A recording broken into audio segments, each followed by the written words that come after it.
Donc, bonjour tout le monde, je suis Bettina Bélizer, je suis la conseillère municipale pour le plateau et vice-présidente de la STO. Donc, aujourd'hui, je remplace M. Joseph, président de la STO, qui a dû s'absenter. Donc, j'aimerais souhaiter la bienvenue à l'Assemblée publique du conseil d'administration de la Société de transport de l'Outaouais. Et moi, j'ai eu un super bel été, donc j'espère que tout le monde a pu profiter de l'été et de tous les beaux services, non seulement de la ville de Ottawa, mais aussi de les belles annonces. La ville de Gatineau, mon Dieu, la ville de Gatineau, mais aussi de toutes les belles annonces qu'a fait la STO au début de l'été et pendant l'été même. Donc, aujourd'hui, je suis vraiment contente d'avoir des citoyens dans la salle. C'est une première depuis quelques mois déjà. Donc, moi, ça me fait toujours plaisir de pouvoir entendre les préoccupations des citoyens qui ne font qu'améliorer notre système de transport en commun. Donc, pour faciliter la tâche des journalistes, donc M. Leclerc et moi-même, nous prononcerons nos allocutions au point de presse à la fin du CA ou de la rencontre. Donc, sans plus tarder, on va procéder avec la lecture de l'ordre du jour. Et pour ça, je vais céder la parole à M. Richard Vézina.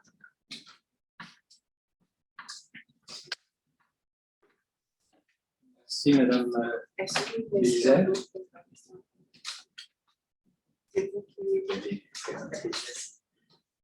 Alors, l'item 1.1 de l'ordre du jour, c'est la période de questions à l'intention des membres du conseil d'administration. Comme vient de mentionner Madame Bélizer, on accueille aujourd'hui nos premiers concitoyens depuis le début de la pandémie. Pour ce qui est des questions qui sont acheminées par courriel, l'on m'informe que nous n'en avons pas reçu. Cependant, on m'informe de la présence de M. Osenou Dia. Par courriel, mes questions ont été envoyées par courriel. Ce que je veux dire, c'est que vous êtes ici pour les poser vous-même, vos questions. Ah, excellent, c'est parfait. Avez-vous l'intention de les poser oralement à la salle, M. Dia? Exactement. Alors, vous êtes parmi nous aujourd'hui, on vous donne cette occasion. Vous pouvez vous lever si vous voulez et vous adresser aux membres du conseil. OK. Donc, mon nom est Ousseini Diop. Donc, je suis venu ici en tant que citoyen de Gatineau et usager de la STO. Donc, j'avais quelques interrogations et quelques préoccupations, donc, et inquiétudes. Donc, j'ai communiqué avec Mme Lafleur de mes inquiétudes.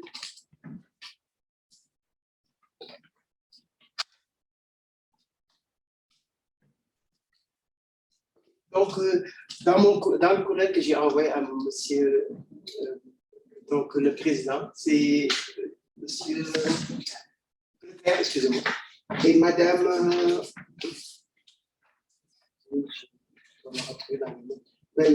ok, je vais commencer avec les questions. Donc la première question était, dernièrement, j'ai remarqué que la qualité du service de la STO s'est grandement détériorée. Ça fait 5 ans que je vis dans la ville et c'est un constat que je fais.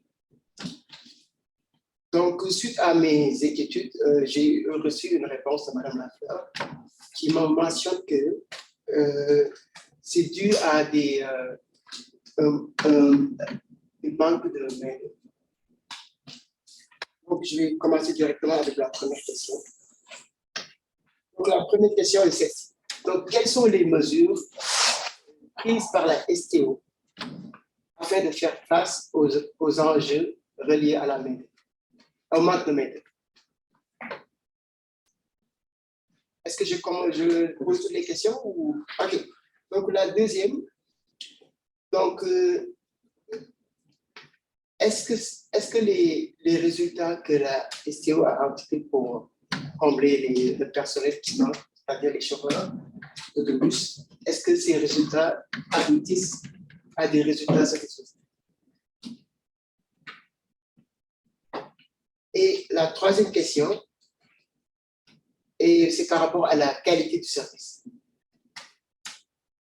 J'aimerais savoir, est-ce qu'il y a une structure qui s'occupe de la qualité du service offert par la STO.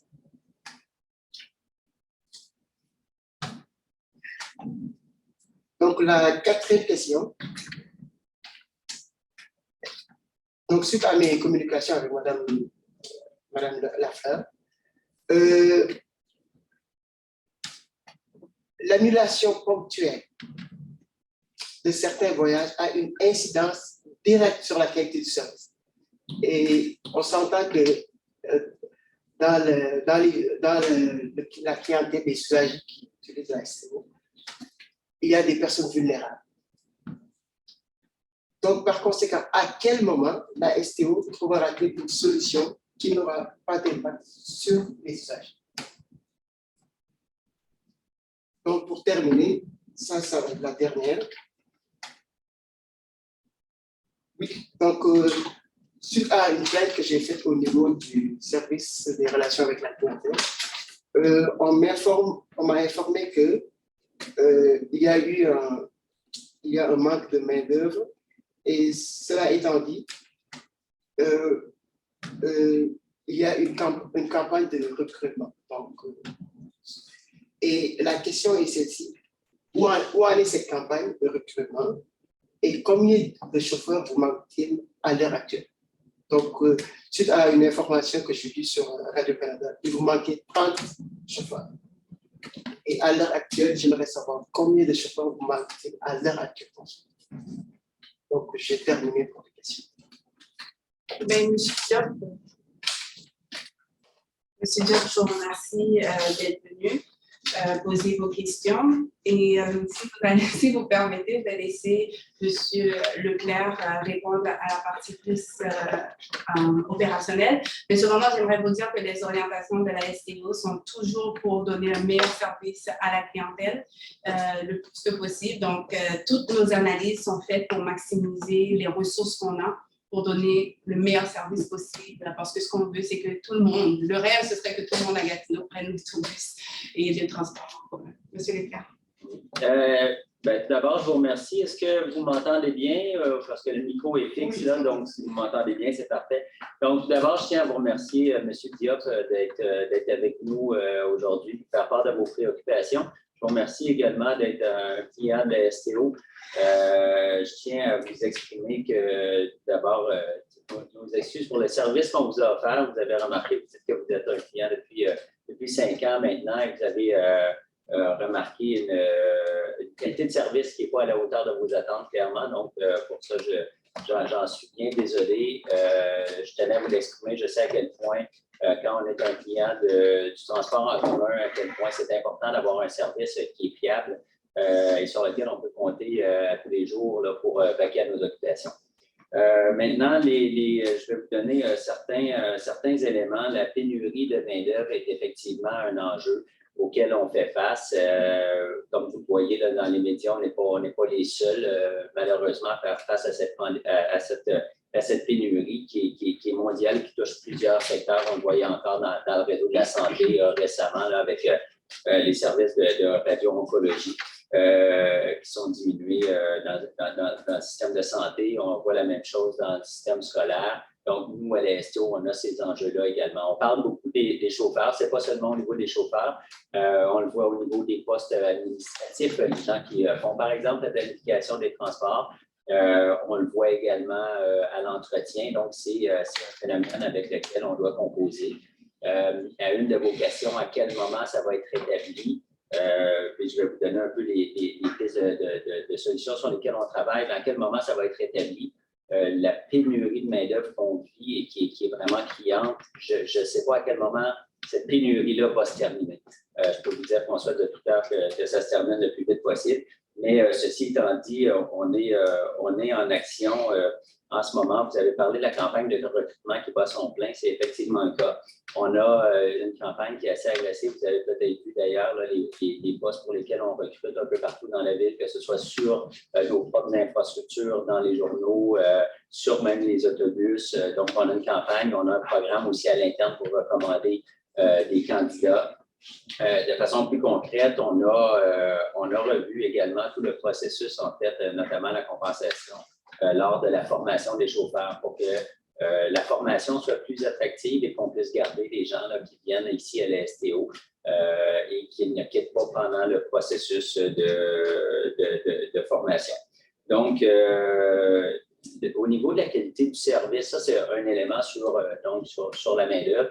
Quand vous demandez là, combien de chauffeurs environ là, pour offrir un service, là, disons le service qu'on planifiait à offrir pour cet automne, on parlerait d'une vingtaine de chauffeurs de plus, mais le chiffre entre 20 et 40 demeure toujours parce que vous comprendrez, dans une organisation comme la nôtre, on a toujours des départs.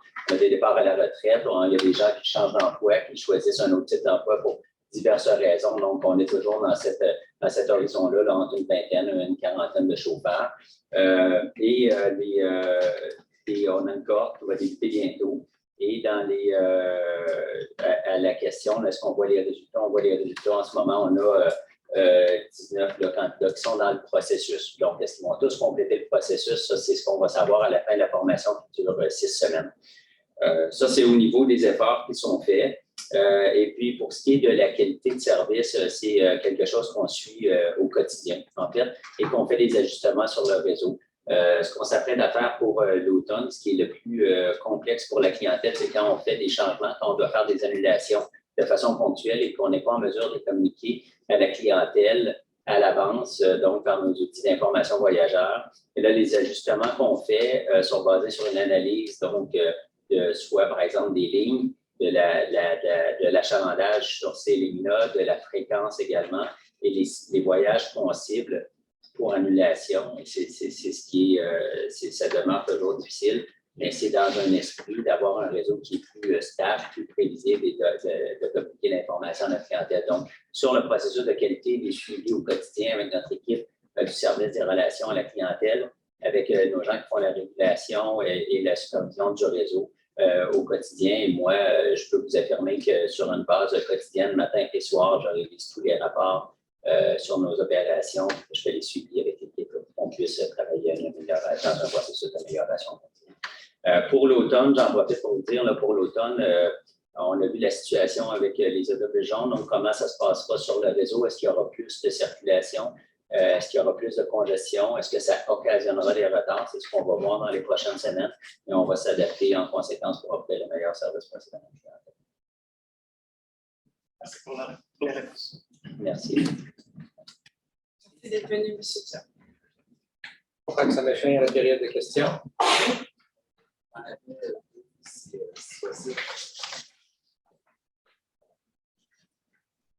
Bon après-midi, Brody Flanagan, grand passionné de transport en commun et citoyen. Ma première question est la suivante. Juste avant le début de la pandémie, la STO a fait l'acquisition de nouveaux valideurs là, pour l'ensemble de la flotte d'autobus, entre autres en mentionnant que cela soit utilisé pour l'embarquement par toutes les portes. Où est-ce que ça en est avec l'embarquement par toutes les portes, puisqu'on n'en entend pas parler du tout, il n'y a aucune communication à ce niveau-là qui se fait, et ça ne semble pas être mis en place. Est-ce qu'on sait quand est-ce que ça va être mis en place? Oui, bien, je peux peut-être répondre. Tout d'abord, je vous remercie de votre question et je vous remercie également de tous les commentaires qu'elle nous fait sur une base régulière, que ce soit sur nos PMP qui ne fonctionnent pas avec ça. On le suit de façon assidue. Donc, et je sais que vous êtes un client très précieux et qui regarde tout. Donc, je vous remercie de votre rétroaction. Une fois de plus, la question des valideurs, évidemment. Donc, nous, on l'avait déployé. On avait un enjeu important au niveau de nos opérations avant la pandémie. Si vous vous rappelez, notre plus gros enjeu était la surcharge dans nos autobus et les temps d'embarquement à certains endroits, notamment à Ottawa, centre-ville, notamment le soir au retour. Quand est arrivée la pandémie, évidemment, là, tout ça, ça a changé la donne. Mais il y a un autre élément qui a changé la donne pour la remise la mise en opération des valideurs, c'est l'embarquement par la porte arrière. On demande aux gens, comme vous savez, d'embarquer par la porte avant, de débarquer par la porte arrière pour éviter le plus possible les croisements. On sait que la pandémie, en fait, on a l'impression qu'elle tire à sa fin. On ne sait jamais si on est dans une autre vague ou pas. Donc, nous, on suit les consignes. On demande encore à la clientèle de faire ce mouvement-là. En parallèle, on est à finaliser là, certains valideurs mobiles aussi qui peuvent venir avec ça pour faire, par exemple, des contrôles aléatoires. Donc, c'est la phase dans laquelle on est. Ce serait difficile en ce moment pour nous de dire une date à laquelle on pourra les remettre en œuvre. S'il y a d'autres mesures là, de santé publique qui doivent être mises à l'avant à l'automne, par exemple, ben, on ne veut pas commencer à dire ben là, vous pouvez marquer par la porte arrière, après, là, c'est plus permis. Donc, pour éviter la confusion. Et on ne remarque pas les mêmes enjeux non plus au niveau du temps d'embarquement. C'est quelque chose qui suit également le temps d'embarquement à certains points du réseau. Ce n'est pas les éléments qui occasionnent du retard, mais c'est ce qui explique un peu là, pour laquelle ils ne sont pas en opération en ce moment. Parfait. Ma deuxième question, je me souviens, j'en fais la troisième. Là. Ma deuxième question, ça a rapport avec la planification du service. Bon, comme vous le savez, le service d'automne entre en vigueur lundi prochain, le 29.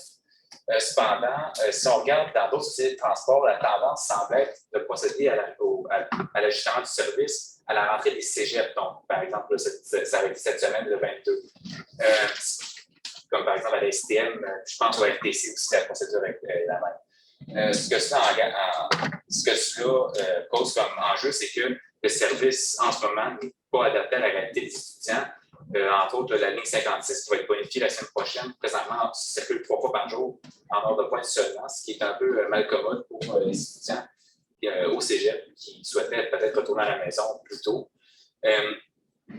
Pourquoi se fait-il que l'ajustement de service n'est pas fait à la rentrée des cégeps, mais plutôt à la semaine de la rentrée des écoles secondaires et du primaire? C'est une excellente question à ce niveau-là. Nous, c'est notre processus d'assignation qui est bâti comme ça. Pour ce qui est de la date exactement, là, quels seraient par exemple les enjeux, je vais demander à mon équipe là, aux opérations de valider ça pour pouvoir vous revenir directement là, parce que je pense que vous soulevez des points qui sont très intéressants. Effectivement, on parle souvent de la rentrée comme étant la rentrée des classes, tout ce qui est primaire, secondaire. On sait qu'il y a d'autres rentrées qui se font à des moments décalés. On va pouvoir vous revenir avec une réponse plus complète à la partie. Et dernière question, les autobus électriques s'en viennent, ça c'est un fait. Je pense, si je n'abuse, il y a une commande qui a été passée récemment là, en groupe avec la TUC. Quand est-ce que cette commande-là va être reçue par la STI? Est-ce qu'on le sait? Bien, en fait, le moment de réception, ça va dépendre du manufacturier. Donc, nous, on les attendait pour 2024. Est-ce que ce sera toujours le cas avec les enjeux là, qui affectent la chaîne d'approvisionnement? On sait que les manufacturiers là, ont certains enjeux. Nous, on se prépare pour 2024. C'est l'année à laquelle on devrait recevoir nos premiers véhicules. Par la suite, à partir de 2025, tous les véhicules qu'on achètera devront être que électriques. Et c'est là qu'on va voir vraiment la croissance du parc, là, mais on espère pouvoir avoir nos premiers véhicules en 2024. Le moment exact à découvrir. Merci. C'est tout ce que j'avais comme question. Merci.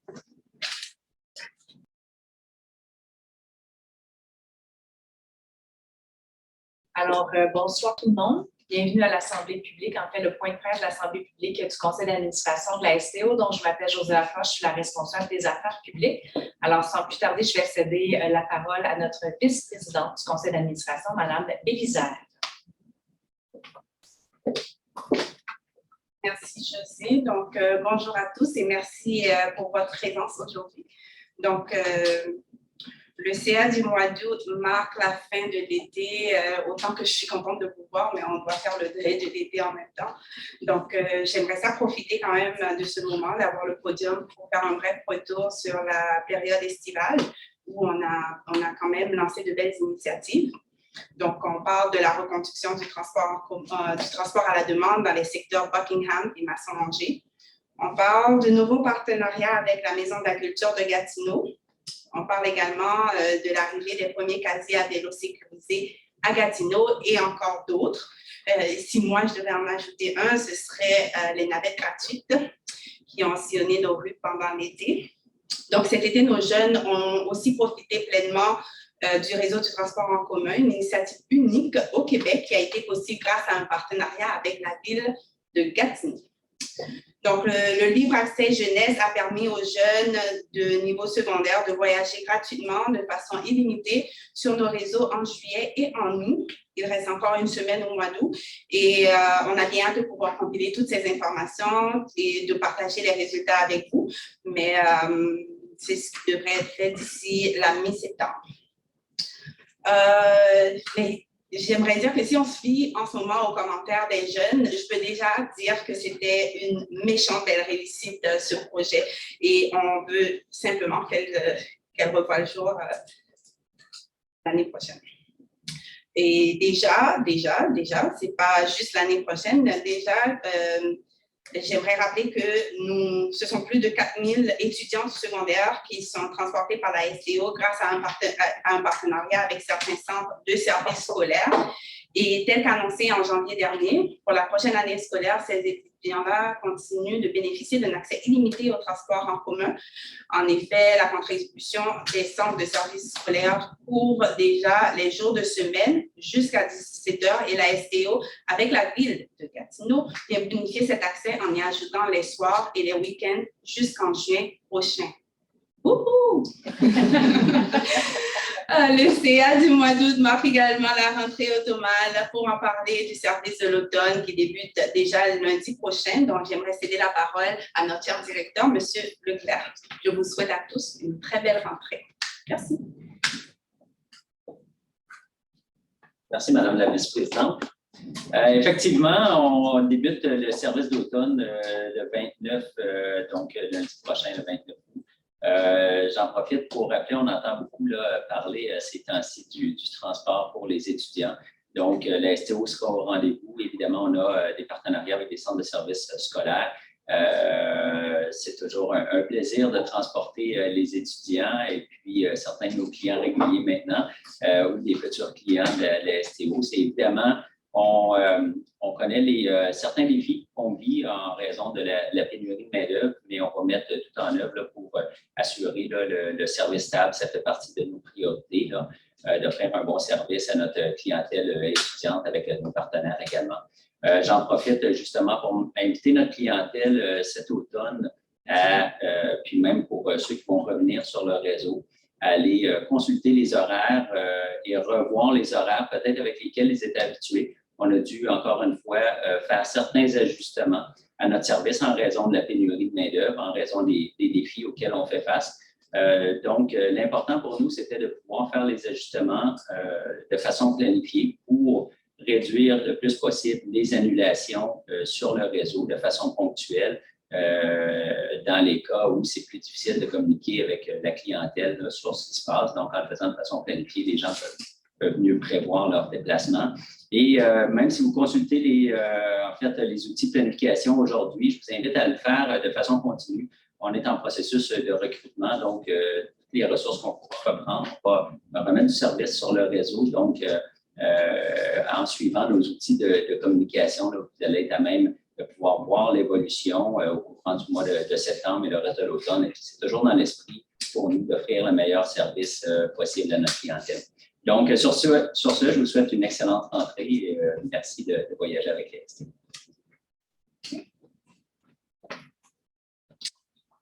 Merci beaucoup, Mme Bélisard, M. Leclerc. Alors, on va ouvrir la période des questions. On va commencer avec les journalistes qui sont en présentiel avec nous aujourd'hui.